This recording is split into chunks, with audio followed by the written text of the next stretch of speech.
What's going on, guys? My name is Aldeniro and welcome to episode 57 of my Leicester City career mode as we edge into season 4 of the entire series so far, which is actually pretty cool. And I don't usually ever do this on a weekday, especially a Monday of all days, but if this episode reaches 500 likes before 8 PM, I'll upload another episode of this Leicester City career mode at 8 PM. It'll be episode 58, provided this actually is episode 57, but I think it is. But as you can see at the start of this season, the board tells us that our league objective is to maintain a mid-table finish, and in order to do that, they've given us 12.5 million and 60 grand for the wage budget, which, to be honest, is not very good.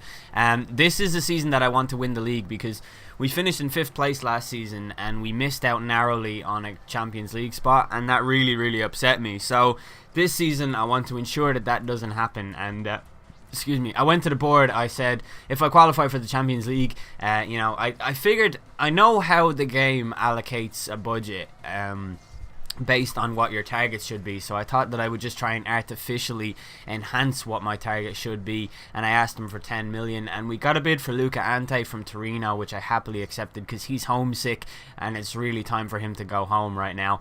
But the Leicester board declined my request due to a lack of funds in the current financial situation, so we don't get more money from the board, and this is what we're stuck with. Now, Burnley came in and made a short-term loan offer for Jack Grealish, which I'm happy to accept because I think he's been hit by the potential glitch or the bug, because his potential hasn't increased at all in 3 seasons, and that's his rating hasn't. And we find that Luca Ante has gone to Torino, which is pretty good for him. I'm happy for him. I really liked having him at Leicester as well, and it's a shame he was afflicted by homesickness so frequently, but he did a pretty good job regardless. And as you see here, I'm making bids for this guy Martinelli. He looks very good. He's a centre back. I gave you just a little snapshot of what his stats are like in the just before I went in for this bid, but I bid 4 million plus Knockaert for him because it's time for Knockaert to go, and I feel really bad about that because I really like Anthony Knockaert a lot in real life.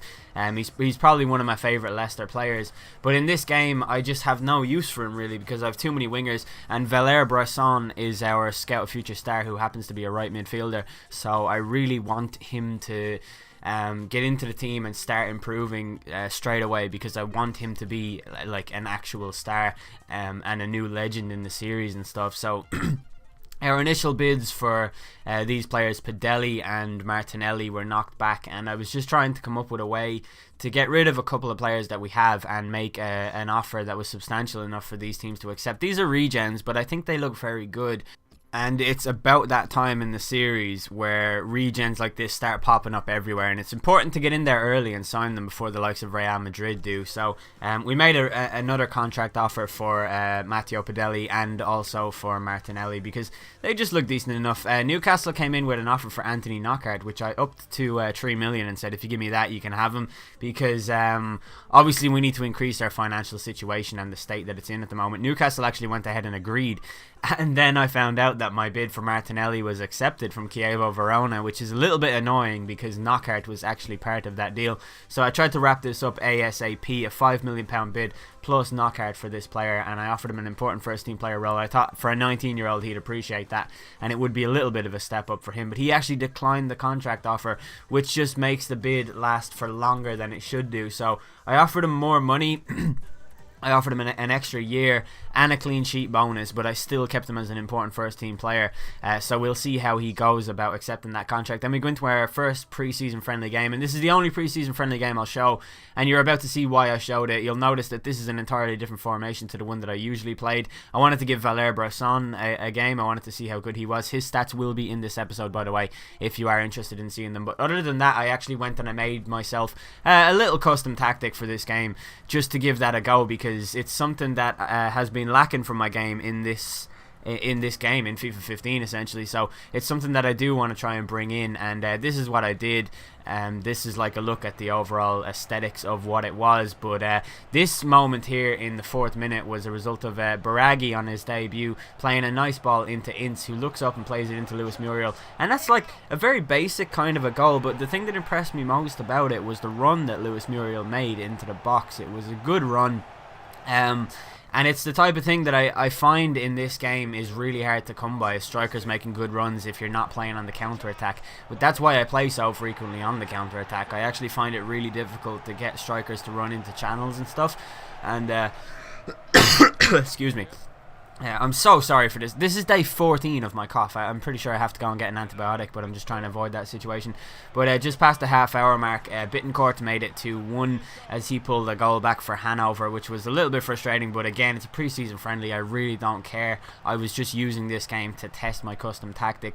And in the 66th minute, the ball comes to Bittencourt, who plays it into Stindl, who works his way into the box and gets brought down by Baraghi. And that was, that led the referee to giving a penalty in the game, which I don't know, was annoying. Jack Butland stood tall in goal, but it would take a very good keeper to save that penalty because it was so far into the corner, and that's how the game ended, in a 2-2 draw. Overall, I'm not sure that tactic is for me. I'm not sure that it actually did anything.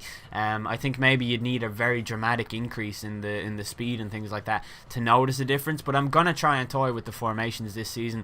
But we come out of that game to find that Knockhart has gone to Newcastle, which puts our Martinelli bid completely on the back burner, and there is no way that it can go through now unless we offer them either more money and another player. So simulated our next friendly.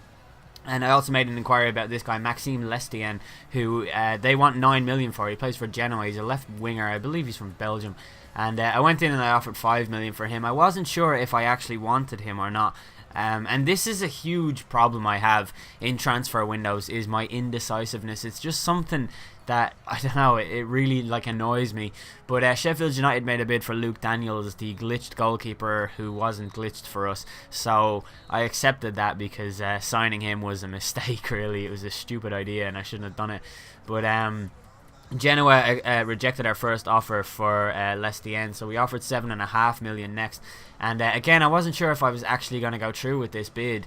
It was just something that I wanted to get done. And then I started thinking again about how this is a new season and we have a new vision. We want to win the league now. And as part of that new vision, I want to implement new tactics. And I thought the main man to carry the team forward, if we were going for a fast passing midfield move, would be Fabian Delph, because he's fucking incredible in this game. We should have had him in the first season on a pre-contract deal, but we didn't end up getting him because there was a weird kind of a bug in the game, if you remember, which meant that the game sort of took it as my first transfer offer, even though it wasn't that.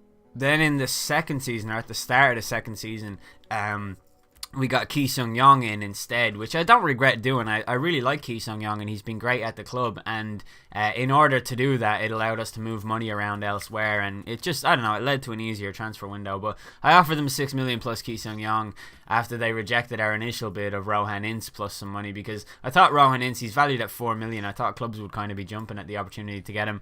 But Genoa accepted our bid for Maxime Lestien, and we go in and offer him a contract, even though at this point I'm still not sure if I want to sign him or not.